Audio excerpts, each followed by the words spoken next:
আশা করি chicken curry আপনারা অনেকবারই ট্রাই করেছেন, কিন্তু এই পদ্ধতিতে বানিয়ে দেখুন, তাহলে স্বাদটাও অন্যরকম হবে আর খেতেও অনেকটা সুস্বাদু হয়। বাঙালিরা প্রত্যেকেই মাংস পছন্দ করে, তাই আমি সহজ উপায়ে আজকের এই রেসিপিটা ডিসকাস করলাম।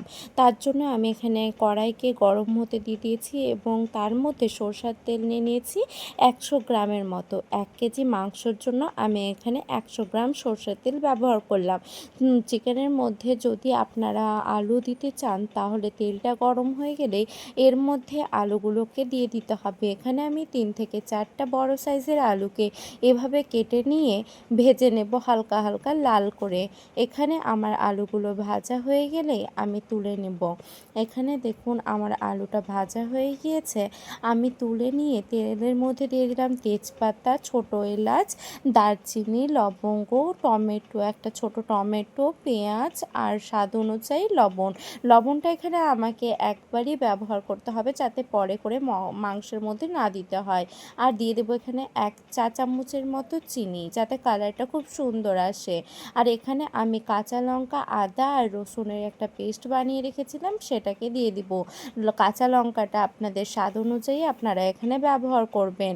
এখানে আমাকে পেঁয়াজটাকে ভেজে নিতে হবে না, এটাকে আমাদের হালকা হালকা করে ঢেকে নিয়ে সিদ্ধ করতে হবে, তাতে স্বাদটা অনেকটা ভালো আসবে।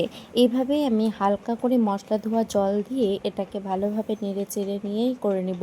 আর এটার মধ্যে আমি স্বাদ অনুযায়ী হলুদ, ধনা গুঁড়া আর জিরা গুঁড়া দিয়ে দিব। এখানে আমি একটা 5 টাকা দামের জিরা গুঁড়ার প্যাকেট ব্যবহার করেছি।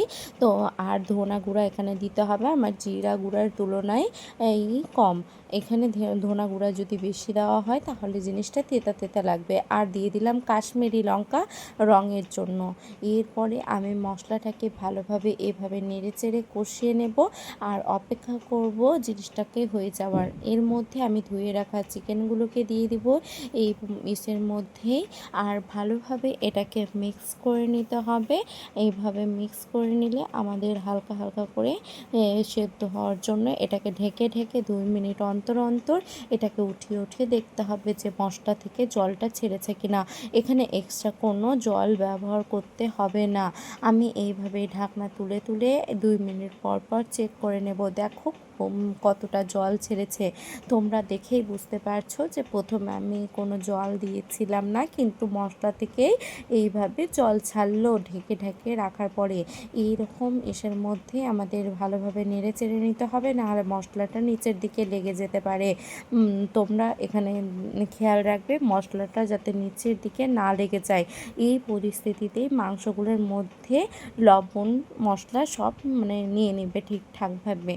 এইভাবে দেখো তোমরা আমাদের মাংসটা কতটা এখনই দেখতে কতটা সুন্দর লাগছে। এর মধ্যে আমি ভেজে রাখা আলুগুলো দিয়ে দিব। তোমরা যদি আরও বেশি ঝোল করতে চাও, তাহলে এখানে হালকা উষ্ণ গরম জল করে তোমরা এখানে দিয়ে দিতে পারবে। আলুটাকে চেষ্টা করবে শেষের দিকেই দেওয়ার। আর আমি এখানে 50 গ্রামের মতন টক দই দিয়ে দিব। শেষের মুহূর্তেই টক দইটা দিবে, তাহলে গ্রেভিটা খেতে খুব টেস্টি হবে। এভাবে দিয়ে নেড়ে চেড়ে নিয়ে আমি ঢেকে দিব। আর শেষ মুহূর্তে আমি এখানে কেটে রাখা ধনা পাতাকে মিক্স করে দেব। এখানে তোমরা পুদিনা পাতাও ব্যবহার করতে পারো। ধনা পাতা আর পুদিনা পাতাকে মিক্স করে দিলে গেলেও মাংসের স্বাদটা খুব সুন্দর আসে। এইভাবে দিয়ে এটাকে মিক্স করে নিলে গেলে আমাদের মাংস অনেকটাই তৈরি। তোমরা দেখেই বুঝতে পারছো যে আমাদের চিকেন কারি সবাইকে সার্ভ করার জন্য একেবারে রেডি। থ্যাংক ইউ বন্ধুরা।